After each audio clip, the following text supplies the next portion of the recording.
নমস্কার, আমি ডক্টর মিঠু মুখার্জি। আজকে আমি বলছি যে আপনারা মানে 5টা জিনিস বলবো, যে 5টা জিনিস কোনো দিন লাইফে কাউকে কোনো দিন গিফট করবেন না। 1 নম্বর, সেন্ট কাউকে দেবেন না, সে যত খাতিরের লোক। 2 নম্বর, পেন মানে আপনি নতুন কিনে দিতে পারেন, কিন্তু যদি যে জিনিস আপনি ব্যবহার করছেন সেই পেন আপনি কাউকে দেবেন না। 3 নম্বর হচ্ছে রুমাল, রুমাল কাউকে কোনোদিন গিফট করবেন না। 4 নম্বর হচ্ছে ঘড়ি, ঘড়ি কাউকে গিফট করবেন না।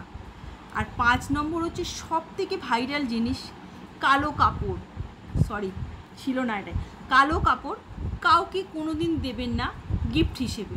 যদি অ্যাস্ট্রোলজি সম্বন্ধে জেনে থাকেন, না জেনে থাকেন, তাদের রিকোয়েস্ট, কালো কাপড় কাউকে কোনো দিন গিফট করবেন না। কারণ কালো জিনিসটা হচ্ছে শনিদেবের একটা রং, মানে প্রিয় রং কালো। তাই কালো কাপড় কাউকে কোনো দিন গিফট করবেন না, কোনোভাবেই করবেন না। নিজে কিনে পড়তে পারেন। ভালো লাগলে নমস্কার, কমেন্ট অ্যান্ড শেয়ার করুন।